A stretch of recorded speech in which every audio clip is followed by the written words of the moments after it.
নমস্কার। পশ্চিমবঙ্গ সমগ্র শিক্ষা মিশন ও বিদ্যালয় শিক্ষা বিভাগ পশ্চিমবঙ্গ সরকারের উদ্যোগে বাংলা শিক্ষা ক্লাসরুমে তোমাদের সবাইকে স্বাগত। আমি আছি তোমাদের সঙ্গে ডক্টর অপর্ণা বেরা, বোড়াল ঋষি রাজনারায়ণ গার্লস হাই স্কুলের সহশিক্ষিকা। আজকে আমাদের আলোচনার বিষয় হবে আবহবিকার, ওয়েদারিং, নবম শ্রেণীর ওয়েদারিং। দেখো, শুরু করার আগে আমরা কতগুলো মজার জিনিস দেখে নেব। এখানে কি কি আছে একবার দেখে নিই। প্রথমেই এই ব্যাপারটা তো তোমরা হাতের কাছে সব সময় দেখেছো, হ্যাঁ? এটা কি? একটা পেরেক আর একটা এই। তো এই দুটোতে একটা জিনিস কমন আছে, সেটা নিয়ে একটু ভাবো। এখনই ব্যাখ্যাটা নয়, এটাকে যদি আমরা ভালো করে শেক করে নিই তাহলে দেখো, এবার দেখো এর গায়ে কিছু দেখতে পাও কিনা। এটাকে একটু ক্লোজ দেখি আমরা। তো এবার এটা কিন্তু প্রথমে একদম ক্লিয়ার ছিল, আর এখন এই যে কাঁচের গায়ে দেখতে পাচ্ছি আমরা কি হয়েছে, যে গুঁড়ো গুঁড়ো ফ্র্যাগমেন্টেড হয়েছে আর কি। তো সেই ফ্র্যাগমেন্টগুলো চারিদিকে ছড়িয়ে আছে। তো এইভাবে যে বিষয়টা দেখলাম, এটাও কিন্তু একটা দেখার বিষয়। আরো কিছু করে দেখা যাক, হ্যাঁ? আচ্ছা, এখানে গ্লাসে কিছু রাখা আছে, এটার মধ্যে আমরা এটা দিয়ে দেখি কি হয়। দেখছো? আরো কিছু দিই। এবার ভালো করে লক্ষ্য করো কি হচ্ছে গ্লাসটা, গ্লাসের জলে। জল তো না, এটা কি আছে তোমাদের ভাবতে হবে। এখানে আমরা যে দুটো বড় বড় পাথর এবং তার অপভ্রংশ অবস্থায় দেখছি যে একেবারে বালি মাটি, অর্থাৎ ডিসইন্টিগ্রেটেড রেগোলিথ যাকে আমরা বলতে শিখেছি, তো সেই রকম একটা পর্যায় এখানে রয়েছে।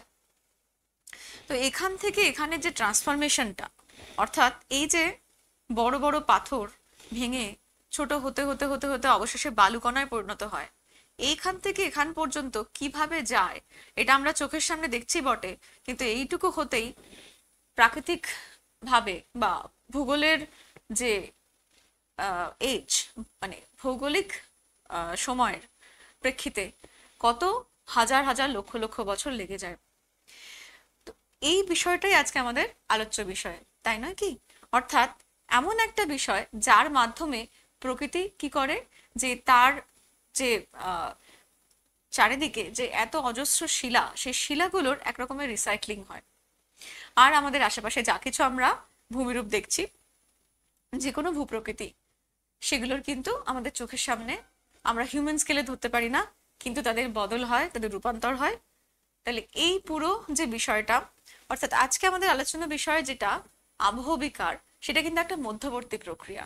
অর্থাৎ এটার পরেও আরো কিছু হলে তবে গিয়ে আমরা এই ভাবে এতটা গুঁড়ো গুঁড়ো বস্তু দেখতে পাই, এবং এটার কারণেও যে এইভাবে ক্ষুদ্রাতি ক্ষুদ্র কণায় পরিণত হওয়া, ক্রমাগত ভাঙতে ভাঙতে ছোট হতে হতে এবং অবশেষে মাটি তৈরি হওয়া। তাহলে মাটি আমাদের গোটা পৃথিবীর সমস্ত রকম জীবনের ধারক বাহক। তাহলে এর চেয়ে ইন্টারেস্টিং কি আছে, যে একদিকে আমাদের ভূমিরূপ, আমাদের চীনা পৃথিবী, আমাদের চারপাশের ভূপ্রকৃতি পাল্টাচ্ছে, বদলাচ্ছে, এবং অবশেষে সেইটা তৈরি হচ্ছে যে বিষয়টা না হলে পৃথিবীতে প্রাণের অস্তিত্বই থাকতো না। তাহলে দেখো এখানে কোথায় কি কি হলো সেটা তোমরা নিজেরাই বুঝতে পারবে, তাই জন্যই আমি ব্যাখ্যা করছি না। দেখো, একটা প্রশ্ন দিয়ে শুরু করা যাক। পৃথিবীর যে ওপরটা আমরা দেখছি, একদম ছোট থেকে দেখে আসছি, আমাদের হিউম্যান স্কেলে মনে হয় যে কিছুই পরিবর্তন হচ্ছে না। কোথায়? রোজই তো উঠে একই দেখছি, সেই ছোটবেলায় যা দেখেছি আজও তাই দেখছি, কোথায় কি পরিবর্তন? কিন্তু খেয়াল করো, পরিবর্তন কি আদৌ হয়? এখানে কতগুলো ফটোগ্রাফ, একই জায়গায় নেওয়া ফটোগ্রাফ রয়েছে, একেবারে 1890 সাল থেকে শুরু করে 1910, তারপরে 1920 এবং অবশেষে 1970 সালের। দেখো একই জায়গায় নেওয়া ফটোগ্রাফের ভালো করে লক্ষ্য করো যে এখানে যে ক্লিফ ছিল, সেটা আরো মানে ধ্বংসপ্রাপ্ত হচ্ছে, আরো ছোট হচ্ছে, আরো নিচু হচ্ছে, হতে হতে অবশিষ্টাংশ চলে যাচ্ছে। তারপরে সেই ক্লিফের দেখো এখানে ইরোশন, এটা ব্লো আউট তৈরি হয়ে গেল, এবং এখানে গিয়ে অবশেষে দেখা যাচ্ছে প্রায় কিছুই আর অবশিষ্ট নেই, প্রায় পুরোটাই সমতল বিচ হয়ে গেছে। তাহলে উত্তরটা কি হবে? Earth surface is always changing. আর এই চেঞ্জ যা যা কারণে হয়, যে যে ভাবে হয়, তার একটা অন্যতম প্রক্রিয়া হচ্ছে আমাদের আজকের আলোচ্য বিষয়, এই আবহবিকার। এছাড়াও আর কি কি ভাবে হয়? পৃথিবীর উপরটা বা বিভিন্ন ভূমিরূপ কেন তৈরি হচ্ছে, কেন পরিবর্তন হচ্ছে, তার দেখো এই আবহবিকার দিয়ে শুরু হলে বাকি এই দুটো বিষয় বাকি থাকে, অর্থাৎ ক্ষয়ীভবন, ক্ষয়, এবং ডিপোজিশন বা সঞ্চয়। তাহলে এর মধ্যেও আরো একটা ব্যাপার দেখো, এই যে আবহবিকার দিয়ে শুরু হলে তারপর অর্থাৎ ব্রেকিংটা হলো, আবহবিকার কি? The breakdown and fragmentation of rocks into particles or units. তাহলে যে কোনো ভাবে, অর্থাৎ যান্ত্রিক বা রাসায়নিক উপায়ে, অর্থাৎ হয় ছোট ছোট হতে হতে ভেঙে ভেঙে যাবে, অথবা বিয়োজিত হবে, বিভিন্ন রাসায়নিকের প্রভাবে বিয়োজিত হবে। যে কোনো ভাবেই বড় বড় পাথরের টুকরো তারা ছোট ছোট ভাগে ভাগ হয়ে যাবে, এবং সেই ছোট পরবর্তীতে আরো ছোট হতে হতে অবশেষে কি হবে, যে এই ইরোশনের যে এজেন্ট, অর্থাৎ প্রবহমান প্রাকৃতিক শক্তিগুলো, বাতাস, সমুদ্র, হিমবাহ, মানে সমুদ্রের তরঙ্গের কাজ, এই সমস্তগুলো, নদী, প্রবহমান জলধারা, এই সমস্তগুলো বয়ে নিয়ে সেই জায়গা থেকে অন্য জায়গায় নিয়ে যাবে এবং নিচু জায়গায় গিয়ে সঞ্চিত হবে। আচ্ছা, এই প্রশ্নটা আমরা দেখে নিই। Why is Rainbow Mountain so colorful? এবং এখানে চিহ্নিত করে দেখানো রয়েছে যে এই সবুজ মানে জিপসাম, কপার সালফেট, রেডটা কোথা থেকে আসছে, প্যাজিওক্লিস ফেলসপার বা কিছু। তো এই ধরনের যে কালারগুলো, সেই কালারের কারণও কিন্তু এই আমাদের আজকের আলোচ্য বিষয়, সেই হচ্ছে আবহবিকার। তো এই যে আবহবিকার, ক্ষয়ীভবন, এই যে যদি আমরা, অর্থাৎ ভেঙে যাওয়া, ডিসইন্টিগ্রেটেড হওয়া, ফ্র্যাগমেন্টেড হওয়া, এটাকে কি ভাবে বোঝানো যেতে পারে? দেখো খুব সিম্বলিক, যে এই হাতুড়ি দিয়ে আমরা মোটামুটি যে কোনো জিনিস ভাঙতে পারি। তো এইটা যদি ওয়েদারিং হয়, তাহলে ইরোশন কি? যে ট্রান্সপোর্টেশন, অর্থাৎ ওই ভাঙা ভাঙা পদার্থগুলোর এক জায়গা থেকে আরেক জায়গায় বয়ে নিয়ে যাওয়া, ট্রান্সপোর্টেশন। কোন এজেন্টগুলো? এক্ষুনি বললাম, নদী, বায়ু, হিমবাহ, সমুদ্র তরঙ্গ, এই সমস্তগুলো। এবং তারপর গিয়ে এই যে লোড, এই বোঝা ড্রপড হচ্ছে, এখানে পড়ছে, এখানে জমা হচ্ছে, তো ডিপোজিশন। তাহলে এইভাবে ওয়েদারিং, ইরোশন এবং ডিপোজিশন, এই তিনটে প্রাকৃতিক প্রক্রিয়া একসাথে কাজ করে পৃথিবীর ওপরটা যে ক্রমাগত বদলাচ্ছে, এবং সেই সৃষ্টির শুরু থেকে আজ পর্যন্ত এই সতত অনবরত চলা প্রক্রিয়া, যার কিন্তু নিয়ন্ত্রক প্রচুর থাকলেও এই প্রক্রিয়ার কিন্তু কোনোদিন কোনো মানে সবিরাম এবং সব সময় গতিশীল প্রক্রিয়া, অথচ আমরা আমাদের হিউম্যান টাইম স্পেনে আমরা সেভাবে বুঝে উঠতে পারি না বা দেখে উঠতে পারি না।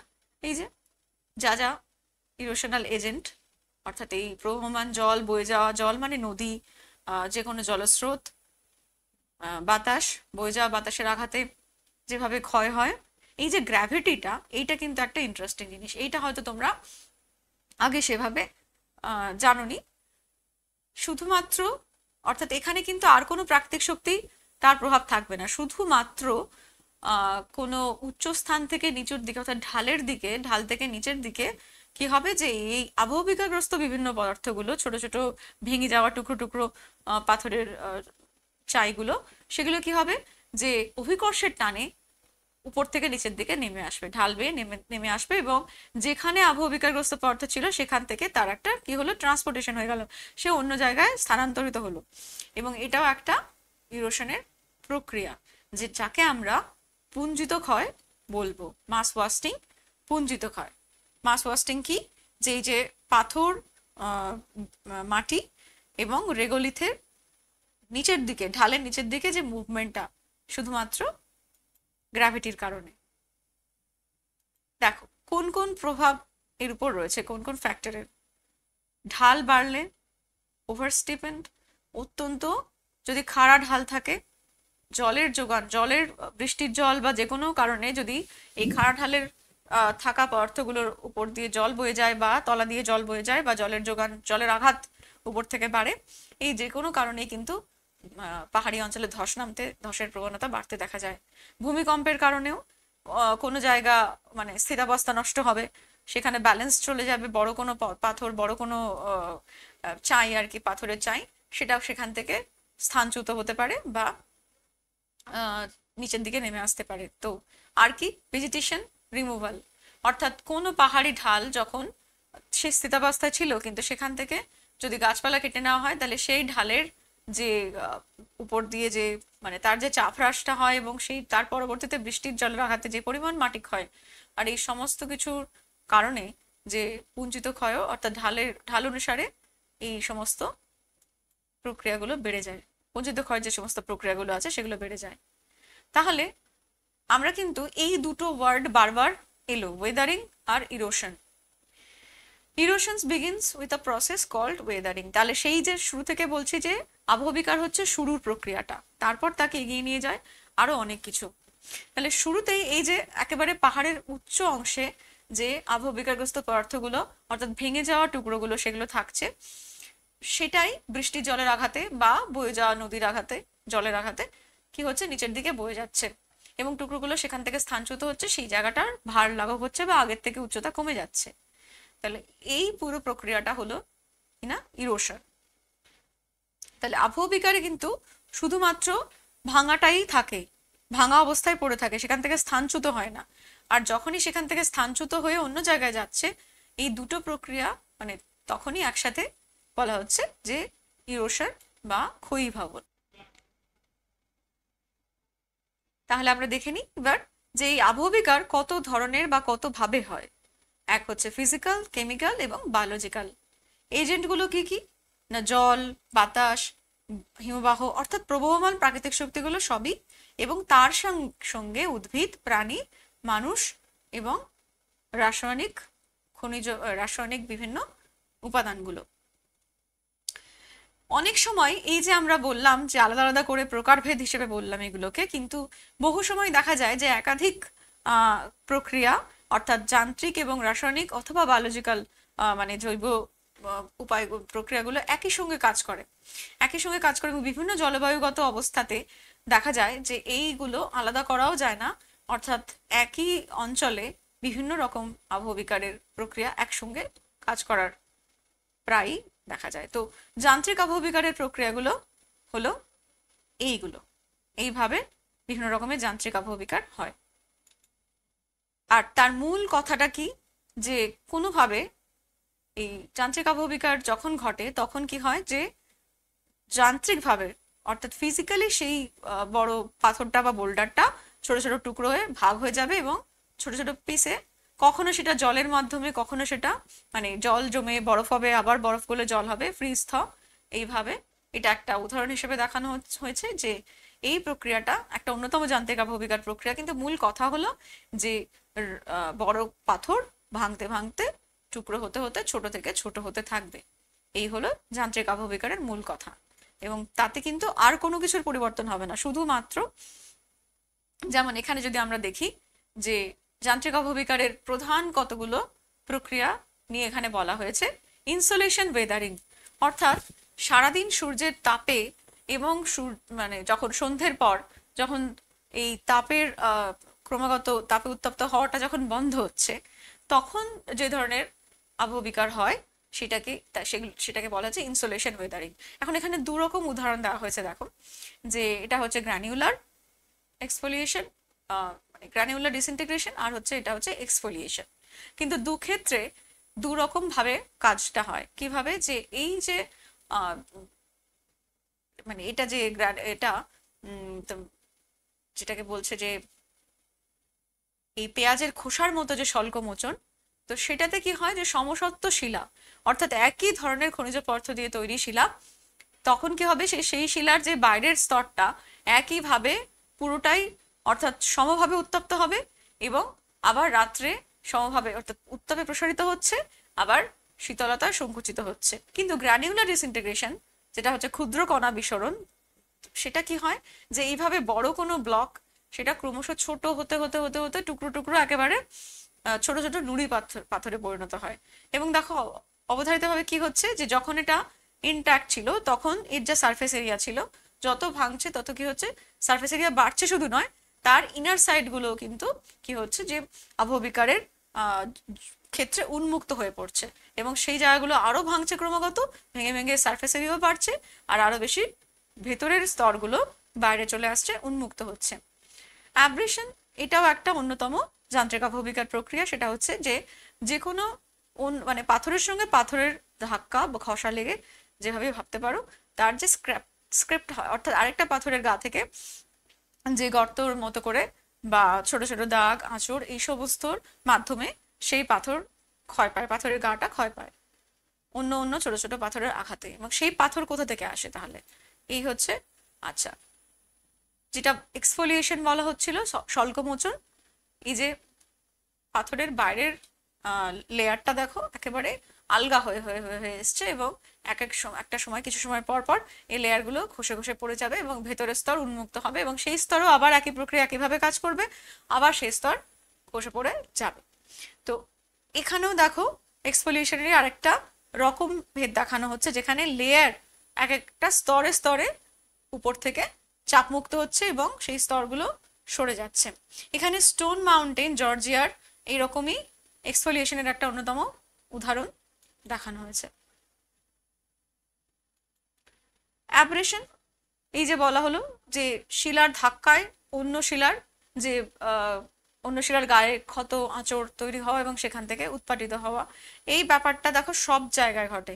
অর্থাৎ মরু অঞ্চলে বাতাসের মাধ্যমে, এই যেখানে ঝর্ণার জল অর্থাৎ যেখানে প্রবহমান জল আছে প্রবহমান জলের আঘাতে, এবং দেখো উপকূল অঞ্চলে সমুদ্রের তরঙ্গের আঘাতে, এবং যেখানে উচ্চ পার্বত্য অঞ্চল সেখানে হিমবাহের যে বয়ে যাওয়ার আঘাতে এই ধরনের অ্যাব্রেশনটা হয়। দেখো ওই ব্যাপারটাকেই, অর্থাৎ এই যে ব্লক ডিসইন্টিগ্রেশন, সেটাকে ব্লক ডিসইন্টিগ্রেশন যেমন মানে তাপমাত্রার কারণে হতে পারে, যে ক্রমাগত তাপমাত্রা বাড়ছে, দিনের বেলা উত্তপ্ত হচ্ছে, রাতের বেলা শীতল হচ্ছে। আবার একইভাবে এই যে ফাটলগুলো তৈরি হয় তারপরে যদি সেটা উচ্চ পার্বত্য অঞ্চলে হয় বা এমনি শীতল অঞ্চলে হয়, তাহলে কি হবে যে সেই মানে অঞ্চলে দিনের বেলা এই ফাটলের মধ্যে যে জলটা জমে থাকবে, রাত্রেবেলা সেগুলো বরফ হয়ে যাবে। আর জল বরফ হলে কি হয়, 9% আয়তনে বাড়ে। তো তখন এই যে ছোট ছোট ফাঁকগুলো, এগুলো যেই বরফ হয়ে যাবে তখন কি হবে, ফাঁকগুলোতে প্রবল চাপ, অর্থাৎ বরফ আয়তনে বাড়বে, জল যতটুকু জায়গা জুড়ে ছিল, বরফ যখন হবে তখন আরো বেশি জায়গা জুড়ে সেটা থাকতে চাইবে এবং তার আশেপাশে প্রবল চাপ তৈরি করবে।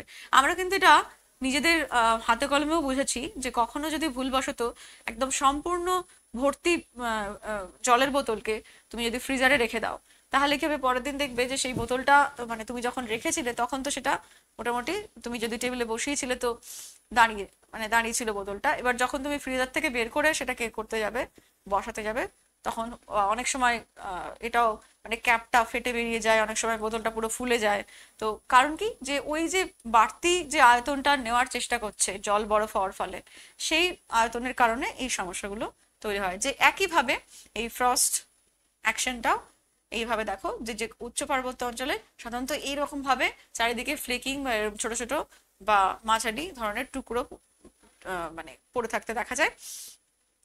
এইভাবে নানা রকম দেখো ফ্রস্ট ওয়েজিং এর ধরন, বিশেষ করে ওই নাতিশীতোষ্ণ বা একেবারে শীতল অঞ্চলের রাস্তাগুলোতেও এই একইভাবে, অর্থাৎ সন্ধ্যের পর থেকে এই জল জমে বরফ হয়ে এই রাস্তার মধ্যে এই ধরনের ছোট ছোট মানে তলার যে এগুলো সারফেস গুলো সেগুলো বেরিয়ে আসে এবং নুড়ি পাথর এক একটা হতে থাকে এইভাবে।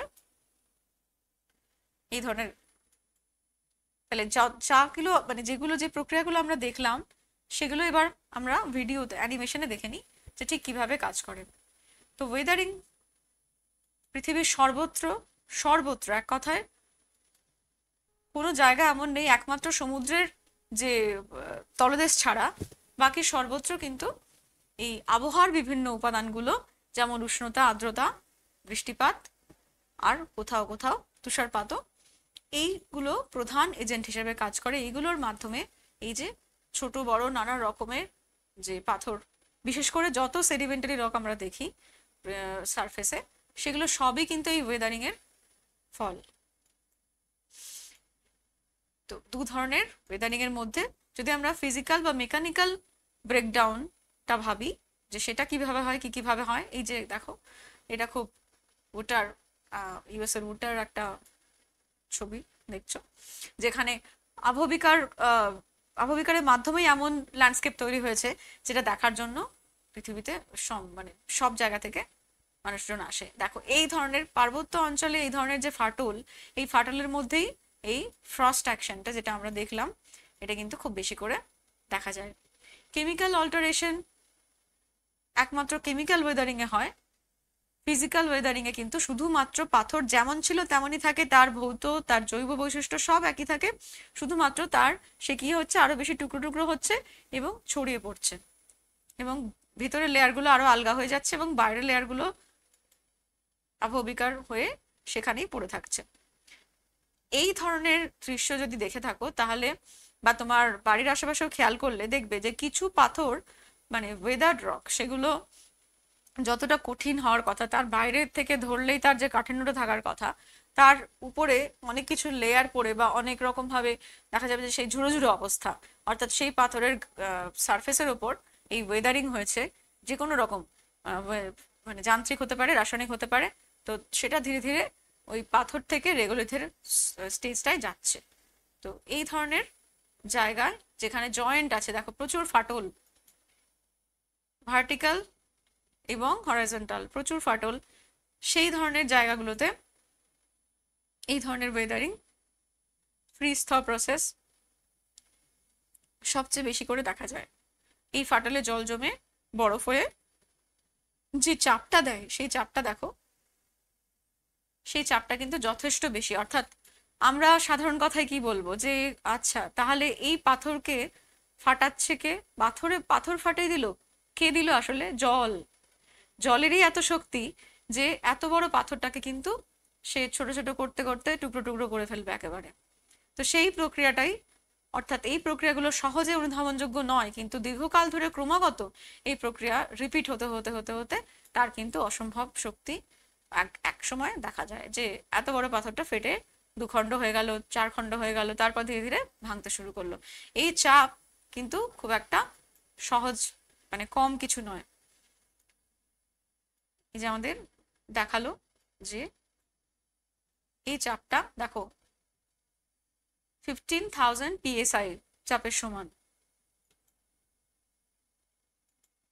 এই রকম যে ফ্রস্টিং অ্যাকশন, এটা কিন্তু অন্য মিনারেলের ক্ষেত্রেও হয়, যেমন এই যে সমস্ত মিনারেলগুলো নিজেরা গ্রো করে, তো সেই ধরনের মিনারেলগুলোর ক্ষেত্রেও এটা দেখা যায়, এই একই রকম প্রক্রিয়া দেখা যায় যে মিনারেলগুলো বিভিন্ন রকম মানে এর চাপে, অর্থাৎ উষ্ণতার পরিবর্তনের কারণে এবং বৃষ্টিপাতের কারণে সেই মিনারেলগুলো নিজে থেকে বাড়তে শুরু করে, মানে গ্রো করে আরো বেশি ডিপোজিট হতে থাকে, যেগুলো এই যে গর্ত খুঁড়ে এরকম ছোট ছোট প্রাণী, ইঁদুর, খরগোশ, বিভার, তারা ছোট ছোট ভাবে নিজের মতো করে সামান্য সামান্য এইরকম কাজ করার ফলেও কিন্তু সব মিলিয়ে দেখা যায় যে পুরো অঞ্চলটাতে বেশ ছোট বড় প্রচুর ফাটলে ভর্তি হয়ে গেছে। এবং এই যে ফ্র্যাকচার, এখানে আমরা যেটা দেখতে পাচ্ছি যে এই ফ্র্যাকচার দেখো এই ভার্টিক্যাল আর হরাইজন্টাল লাইন ক্রমাগত দেখো এক একটা ব্লকের মতো তৈরি করেছে, একটা আরেকটাকে ক্রস করে করে। তো এবং ধীরে ধীরে এই দিক থেকে কি হচ্ছে, সমুদ্র তরঙ্গের ধাক্কাটা আসছে এবং এক একটা করে ব্লক খুলে খুলে বেরিয়ে চলে যাচ্ছে এবং এইভাবে ডিসইন্টিগ্রেট হচ্ছে। তো আমরা বিভিন্ন সময় এমন এমন মানে যে কোনো জায়গায় গেলে, বিশেষ করে যে কোনো পাহাড়ি অঞ্চলের রাস্তার ধারটা তাকালে আমরা কিন্তু ঠিক এই পরিচিত দৃশ্য দেখতে পাবো।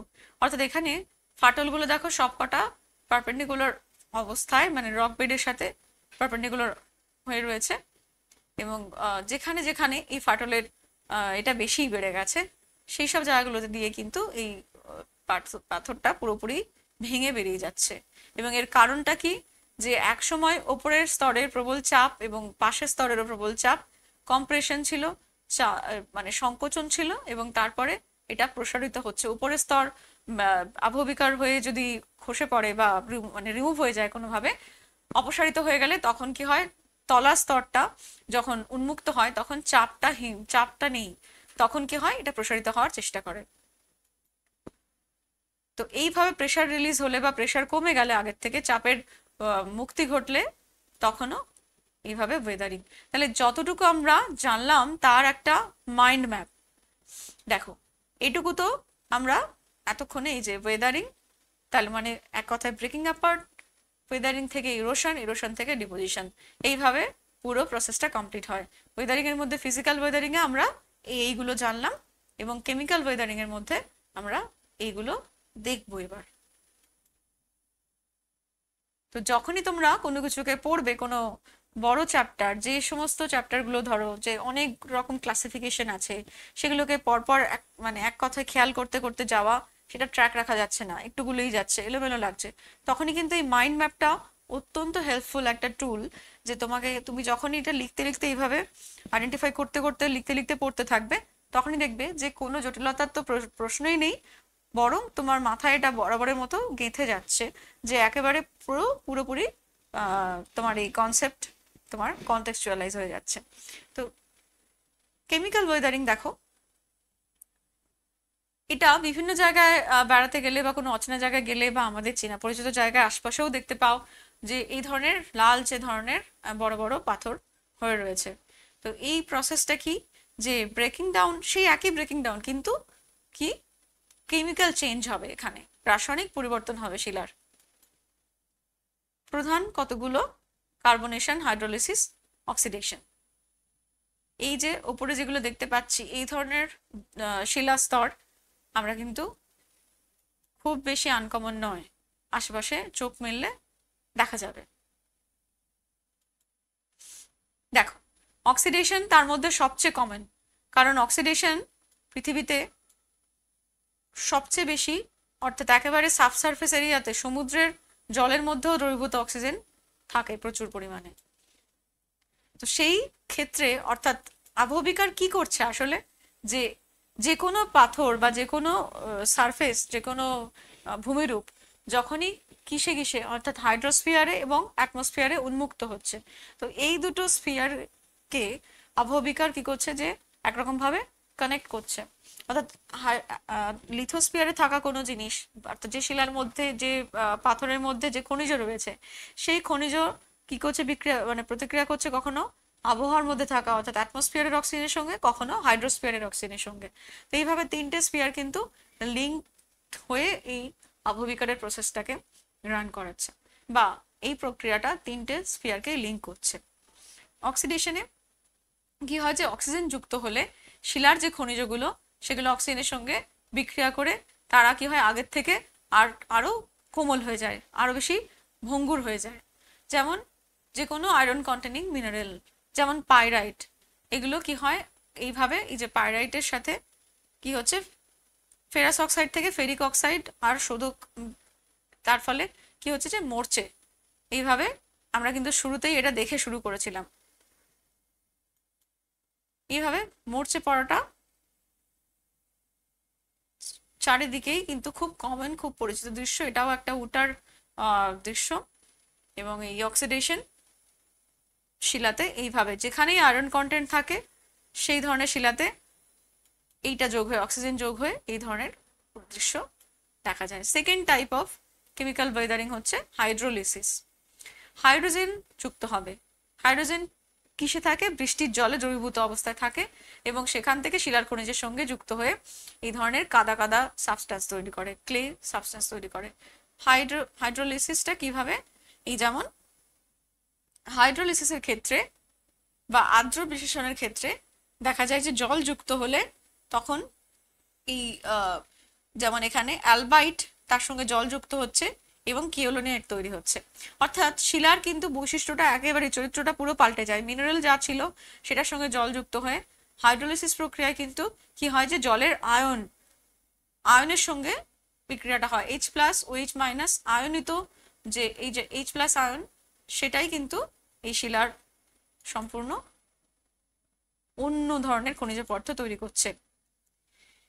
একইভাবে বৃষ্টির জলে থাকা কার্বন ডাইঅক্সাইড, এবং বিশেষ করে যখন বজ্রবিদ্যুৎ সহ বৃষ্টি হয় তখন এই বাতাসের কার্বন ডাইঅক্সাইড জলে দ্রবীভূত হয়ে, বৃষ্টি জলে দ্রবীভূত হয়ে কার্বনিক অ্যাসিড তৈরি করে। এই কার্বনিক অ্যাসিড এই যে যখনই চুনাপাথরযুক্ত অঞ্চলে, বিশেষ করে তখন এই ফাটলের মধ্যে দিয়ে, চুনাপাথরযুক্ত অঞ্চলে আগে থেকেই ফাটল থাকে, অথবা বৃষ্টির এই অ্যাসিডিক জল পড়ার পরে, অ্যাসিড বৃষ্টি হওয়ার পরে সেখানে ফাটলটা তৈরি হয়, কারণ চুনাপাথর দ্রবীভূত হয়ে যায়।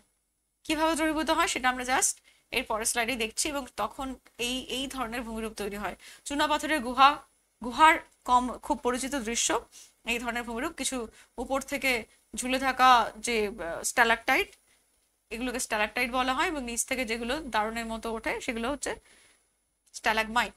তো এরকম ভাবে বড় বড় চুনাপাথরের গুহা দেখা যায়, কারণ সেই জায়গাগুলোতে, এবং বড় বড় গর্ত গুলো তৈরি হয় কারণ সেখান থেকে চুনাপাথর দ্রবীভূত হয়ে অপসারিত হয়ে গেছে।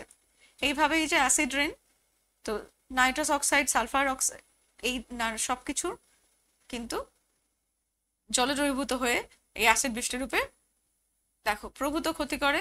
যে যা কিছুই, অর্থাৎ ক্যালসিয়াম থাকবে, মানে ক্যালসিয়াম কার্বনেট বা ক্যালসাইট জাতীয় কোনো খনিজ পদার্থ শিলায় থাকলে সেটা কিন্তু ভীষণভাবে দ্রবীভূত হয়ে, এই যে প্রক্রিয়াটা, অর্থাৎ ক্যালসিয়াম কার্বনেট ক্যালসিয়াম বাইকার্বনেটে পরিণত হয়, এবং যেটা কিনা জলে দ্রবীভূত, এবং তখন জলে দ্রবীভূত হয়ে অপসারিত হয়, অথবা ওরকম বড় বড় গর্ত তৈরি হয়। উপর থেকে দেখা যায় বড় বড় গর্ত। বিশেষ করে যে মিনারেলগুলো যাদের ক্রিস্টালাইজেশনটা অনেক উচ্চ তাপমাত্রায় হয়, সেইগুলো কিন্তু আরো বেশি করে দেখা যায় যে এই রাসায়নিক আবহবিকারের জন্য ক্ষেত্রে আরো বেশি অ্যাক্টিভ। তাদের রাসায়নিক আবহবিকারটা অনেক বেশি পরিমাণে হয় আর কি। তো দেখো এই যে নানা রকম রং, ঠিক ওই রেনবো মাউন্টেনের রংটা মনে পড়ালো না? তো নানা ধরনের খনিজের যে নানা ধরনের রাসায়নিক আবহবিকার, সেটাই কিন্তু নতুন যে খনিজ পদার্থ তৈরি করে তার রাসায়নিক চরিত্র পাল্টে দেয়। কেমিক্যাল ওয়েদারিং মূলত শিলা এবং অ্যাকুয়াস সলিউশনের সঙ্গে যে বিক্রিয়া করবে, শিলার খনিজ প্লাস জলের দ্রবণ, এই বিক্রিয়া কিভাবে হয় আমরা দেখে নিই। মূলত দুভাবে এই প্রক্রিয়া কাজ করে, একটা হচ্ছে সমধর্মী আর একটা বিষমধর্মী। সমধর্মীর বিক্রিয়াটা কিরকম হয়, যে সোডিয়াম ক্লোরাইড হ্যালাইড Na+Cl- তৈরি করছে, অর্থাৎ আলাদা করে নতুন কিছু হচ্ছে না, যা আছে সেটাই বিশ্লিষ্ট হচ্ছে। কিন্তু কখনো কখনো নতুন ধরনের পদার্থ তৈরি হয়, নতুন খনিজ পদার্থ, যেমন এখানে সোডিয়াম ফেলসপার, তার সঙ্গে বিক্রিয়া কি তৈরি হচ্ছে দেখো, সিলিসিলিক অ্যাসিড এবং এই যে কেওলিনাইট ক্লে। অর্থাৎ এই ধরনের প্রক্রিয়াগুলো হচ্ছে বিষমধর্মী, কারণ এক্ষেত্রে এই যে হাইড্রোলিসিস এবং সেখান থেকে কেওলিনাইট ক্লে তৈরি হচ্ছে। তো এই প্রক্রিয়াগুলো শেষে গিয়ে দেখা যায় যে একেবারে নতুন ধরনের খনিজ পদার্থ তৈরি হলো। সাধারণত বৃষ্টির জল সবসময় অল্প অ্যাসিডিক হয়, কারণ এই বাতাসের কার্বন ডাইঅক্সাইড দ্রবীভূত থাকে বলে। এই কার্বনিক অ্যাসিড যুক্ত জল যেখানে বিশেষ করে চুনাপাথরযুক্ত অঞ্চলে পড়লে, যার পিএইচ ওই যে 5.6 অর্থাৎ হালকা অ্যাসিডিক হয়। এবং দেখো বিশেষ করে যে সমস্ত অঞ্চলগুলোতে ভীষণ রকম এই বায়ু দূষণের প্রভাব, এবং সেখানে এই সালফিউরিক অ্যাসিড, নাইট্রাস অক্সাইড, এগুলো বৃষ্টি জলে দ্রবীভূত হয়ে থাকার সম্ভাবনাটা খুবই বাড়ে। এবং সেই সমস্ত অ্যাসিডযুক্ত জল যখন এই মাটির উপর আসে, তখন এই সারফেস যে ওয়াটার সেটাকেও অ্যাসিডিক করে দেয়, এবং ওয়াটার টেবিলের কিছুটা দূর পর্যন্ত এই ধরনের প্রভাবটা থাকে। এই পিএইচ লেভেলটা যে কমে যাচ্ছে, অ্যাসিডিক হয়ে যাচ্ছে, তার পিছনে কিছু বায়োলজিক্যাল কারণও, অর্থাৎ সারফেস এরিয়াতে কিছু এই উদ্ভিদ বা প্রাণীর যে দেহাবশেষ বা রেচন পদার্থ, সেইগুলো পড়ে, উদ্ভিদের পাতা, এগুলো পড়েও কিন্তু তার অ্যাসিডিক নেচারটা বাড়িয়ে দেয়।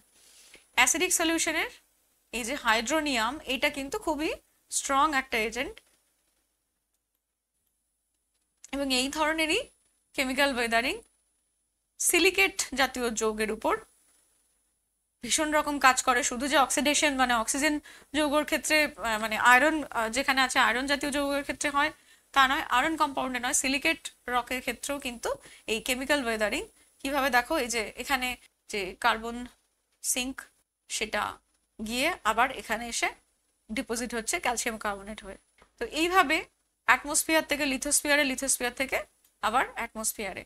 পৃথিবীর অভ্যন্তরে যখন খনিজগুলো থাকে বা শিলা থাকে, তখন যে প্রবল চাপে এবং তাপে থাকে, সেটা যখন বাইরে বেরিয়ে আসে তখন এই চাপ তাপের পরিবর্তন এবং বিশেষ করে অক্সিজেনের যে পার্সেন্টেজ তাতে আরো বেশি বড় রকম পরিবর্তন আসে, যার ফলে শিলাগুলোর মধ্যে যে রাসায়নিক পরিবর্তন বা রাসায়নিক বিশ্লিষ্ট হওয়ার যে এটা প্রবণতাটা বেড়ে যায় আরো। প্রেশার টেম্পারেচার চেঞ্জ, এই যে অর্থাৎ ভীষণ রকম পরিবর্তন, তার ফলে দেখা যায় যে, এবং তার সঙ্গে প্রায় 15% চেঞ্জ হয় যে সাবসারফেসে থাকলে আর বাইরে বেরিয়ে এলে দুটোর মধ্যে অক্সিজেন লেভেলের যে চেঞ্জটা হয়। সে কারণেই বিশেষ করে এই অক্সিডেশনের এত প্রাধান্য।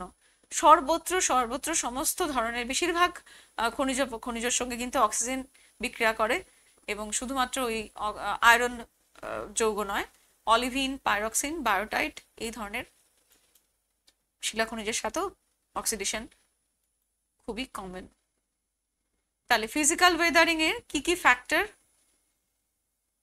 যা যা আমরা প্রক্রিয়াগুলো পড়লাম সেইগুলোকেই যদি আমরা সাজিয়ে নিয়ে দেখি, তাহলে সেই প্রক্রিয়াগুলোই আসলে কিন্তু প্রভাবিত করছে এই যান্ত্রিক আবহবিকারকে। কি না, প্রথমেই হচ্ছে আইস অ্যাকশন, অর্থাৎ ওইভাবে জল জমে বরফ হওয়া এবং আবার বরফ গলে জল হওয়া, এটা ক্রমাগত হলে।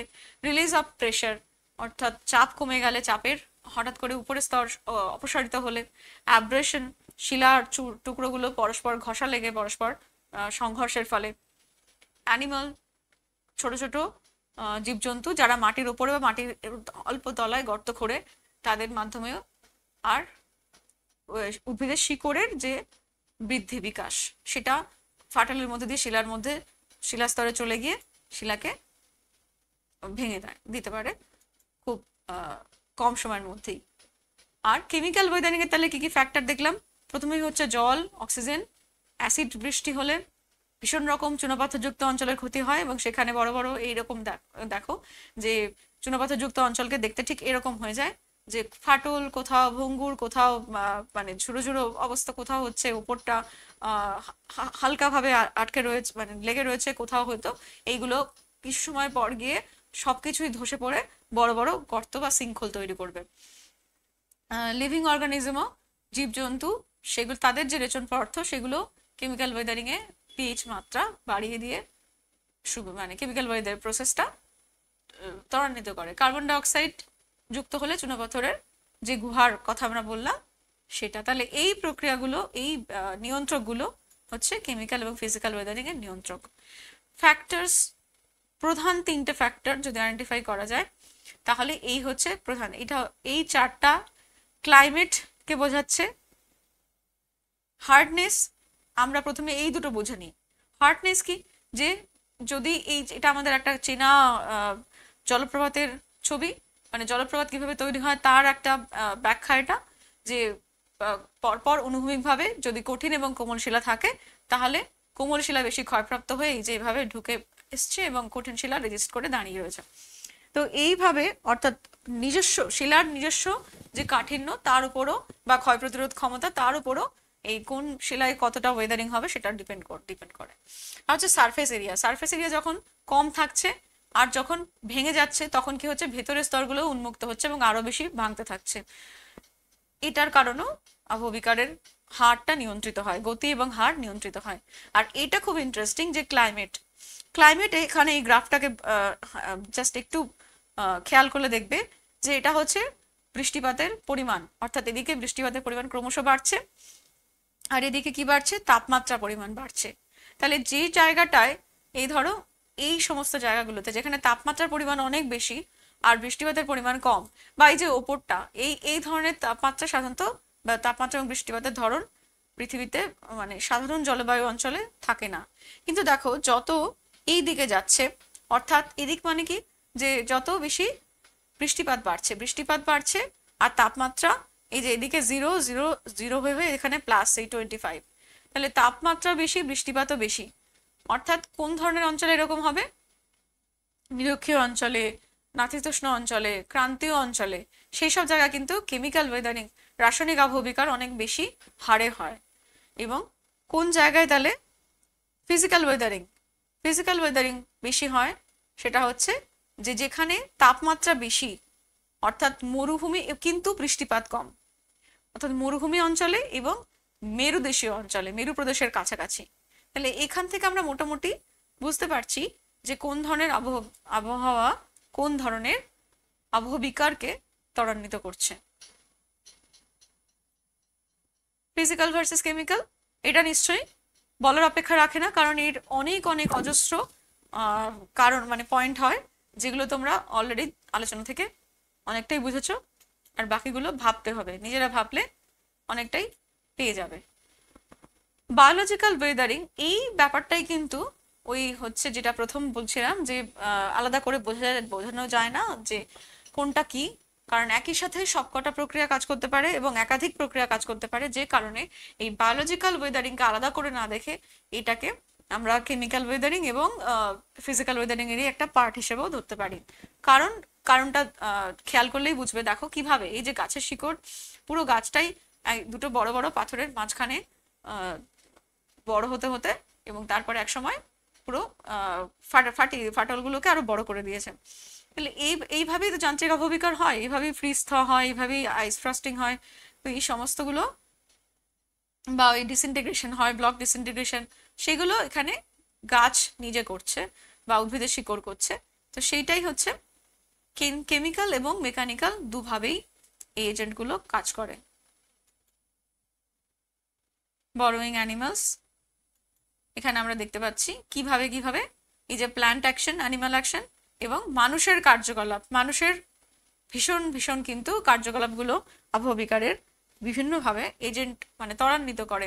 যেমন খনি খনন, যেমন বিভিন্ন জায়গায় যে উদ্ভিদের আবরণ সরিয়ে দিয়ে নানা রকমের কাজ, নির্মাণ কাজ, এই সমস্তগুলো। দেখো উদ্ভিদের শিকড় কিভাবে এই বেড রকটাকে ধীরে ধীরে ধীরে ধীরে রেগোলিথ, ঝুড়ো ঝুড়ো মাটি, এবং ওপরের স্তরটাকে আরো ঝুড়ো ঝুড়ো করে দিচ্ছে। এইভাবে এই যে রুট ওয়েজিং আমরা এই দুটো প্রক্রিয়ার যে ব্যাখ্যাটা সেটা এখানে দেখছি গ্রাফিক্সের মাধ্যমে।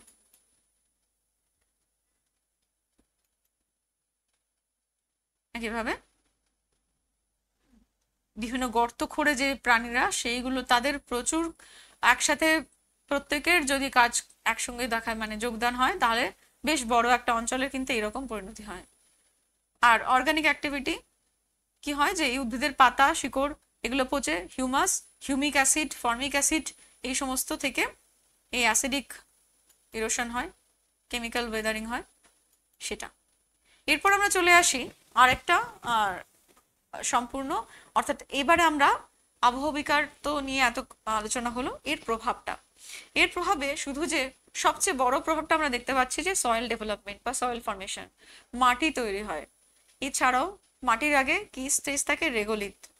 আর বিভিন্ন অঞ্চলে যেমন চুনাপাথরযুক্ত অঞ্চলে আবহবিকারের ফলে কি তৈরি হয় না, টেরারোসা, অর্থাৎ লালচে ধরনের ঝুড়ো ঝুড়ো গুঁড়ো গুঁড়ো জাতীয়, অর্থাৎ ফেরাস অক্সাইড বেশি থাকে সেই ধরনের মাটি চুনাপাথরযুক্ত অঞ্চলে পুরো মোরামের মতো থাকে, সেটাকে টেরারোসা বলা হচ্ছে। এছাড়া আর কি হয়, যে এই আবহবিকারই কিন্তু ভালো করে ভেবে দেখো যে এটাই কিন্তু পুরো পরিবেশে বা পুরো ইকোসিস্টেমে নিউট্রিয়েন্টের সোর্স, নিউট্রিয়েন্ট সাপ্লাই করছে।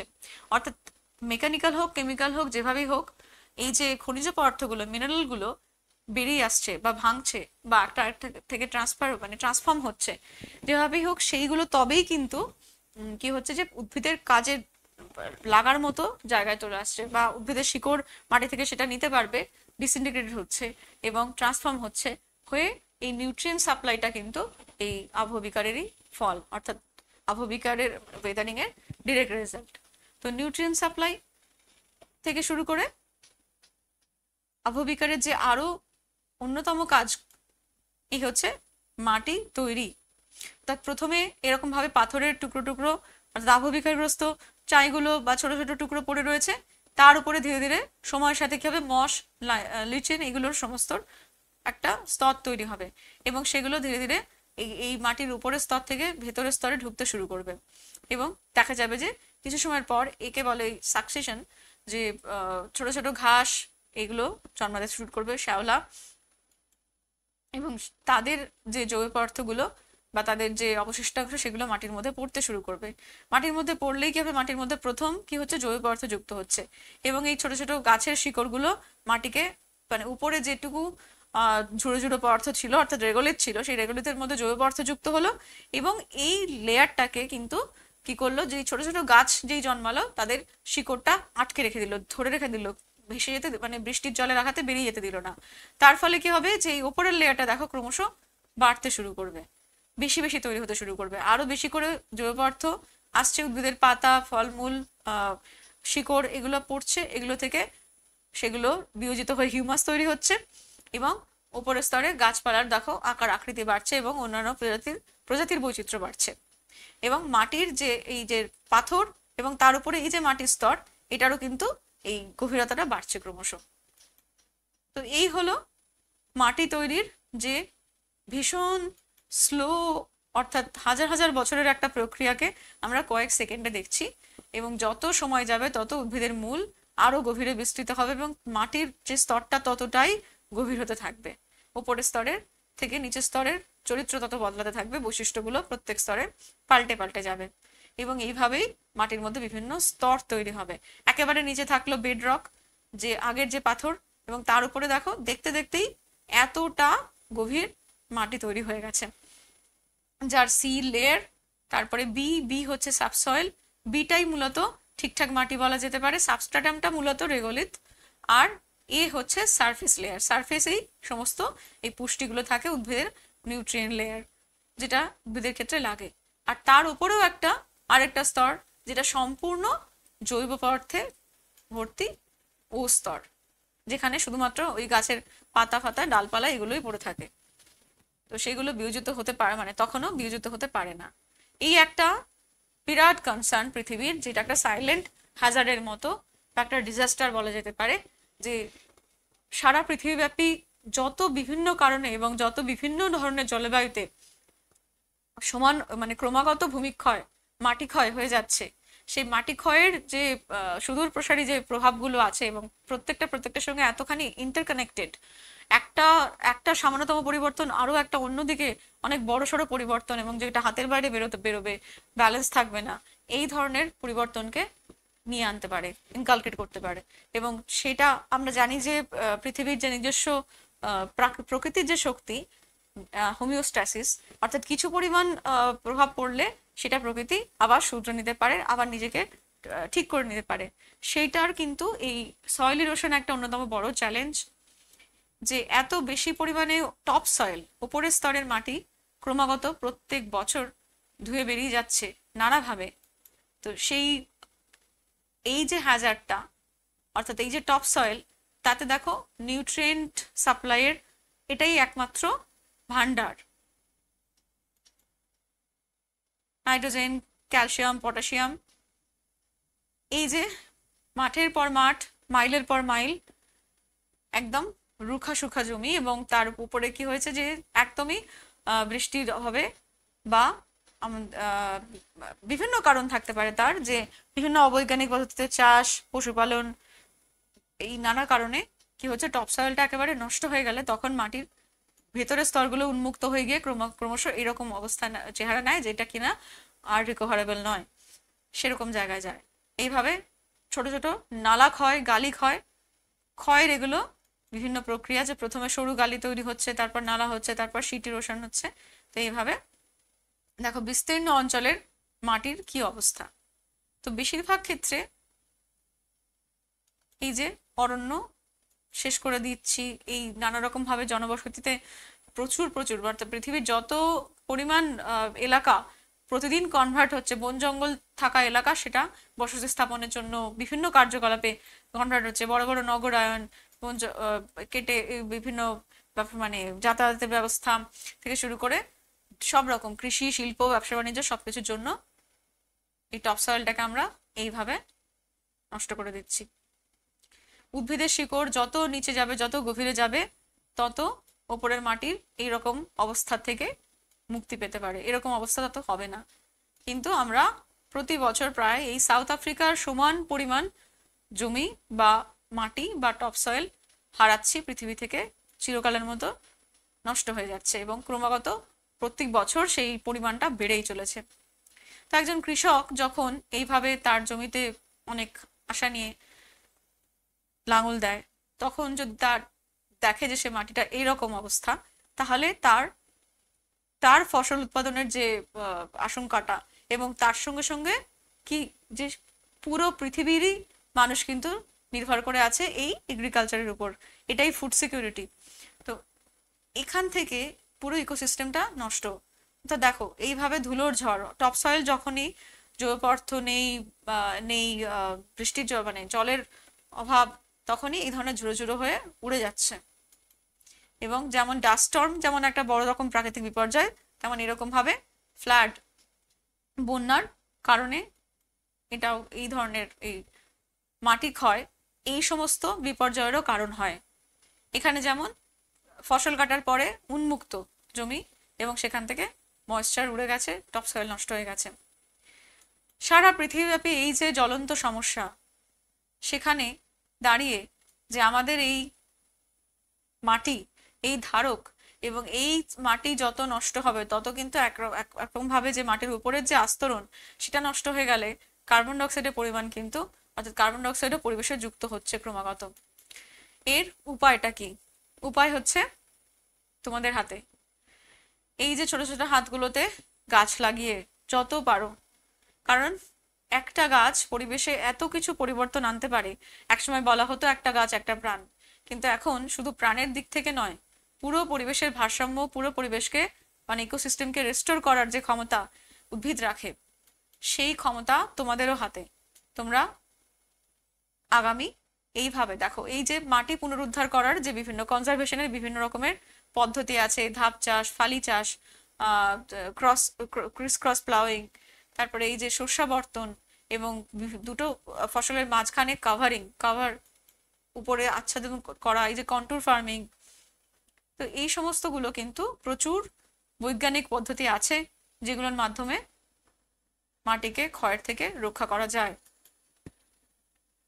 আর না হলে যতই এইভাবে আমরা আমাদের পরিবেশকে, মাটি এবং তার সাথে সাথে আমাদের ভারসাম্য, এই যে ফসল কাটা মাঠ এভাবে ফেলে না রেখে যদি আমরা উপরে আচ্ছাদনের মতো কিছু সেই সময়টায় অন্য কোনো ফসল লাগাই, তো এই ধরনের প্রচুর প্রচুর উপায় আছে যেগুলোর মাধ্যমে আমরা এই ভূমিক্ষয়কে আটকাতে পারি। কারণ 1 ইঞ্চি মাটি তৈরি হতে কয়েক হাজার বছর লেগে যায়, এবং সেই 1 ইঞ্চি মাটি তৈরি হতে প্রকৃতিকে যে কত কিছু প্রক্রিয়ার মধ্যে দিয়ে যেতে হয়, তোমরা যত পড়বে আরো জানবে যে কত রকমের প্রক্রিয়া, হিউমিফিকেশন, তোমার ইলুভিয়েশন, এরকম কত রকম প্রক্রিয়ার মাধ্যমে তবে গিয়ে এইটুকু পরিমাণ মাটি তৈরি হয়। তাহলে এই যে আমরা মাটির ক্ষয়ের যে পুরো বিস্তৃত প্রেক্ষিতটা দেখলাম, সেটার থেকে মুক্তির বা সেটার থেকে একমাত্র পথ হচ্ছে যে আমরা প্রকৃতিকে ভালোবাসার নজরে দেখব।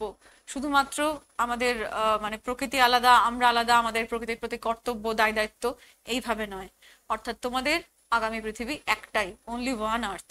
সেখানে তোমাদের যা আগামীর চাহিদা, সেটাকে সম্পূর্ণ সাস্টেনেবল ভাবে যদি আমরা করতে চাই, নির্বাহিত করতে চাই, তাহলে আমাদের কিন্তু প্রথমেই আজকের আলোচনার যে প্রধান বিষয়টা, অন্যদিন অন্য আলোচনার অন্য অন্য বিষয় উঠে আসে, কিন্তু যখনই তুমি ওয়েদারিং পড়বে, তখনই যখন আশেপাশে হেঁটে যাবে, তখন যে মাটির উপর হাঁটছো, আশেপাশে যে মাটির দিকে তাকাচ্ছ, যে মাটি তোমার খাদ্য সরবরাহ করছে, যে মাটি সারা পৃথিবীকে ধারণ করে বহন করে রেখেছে, সেই মাটির দিকে তাকিয়ে অন্তত নিজের কাছে এই শপথটা নেবে যে আগামীতে তোমার কাজকর্ম বা তুমি আরো আশপাশের মানুষজনকে যেভাবে উদ্বুদ্ধ করতে পারো, তাতে গিয়ে যেন পরিবেশে এতটুকু হলেও একটা পরিবর্তন আনতে পারো। তো আজকের এই পর্যন্ত, নমস্কার।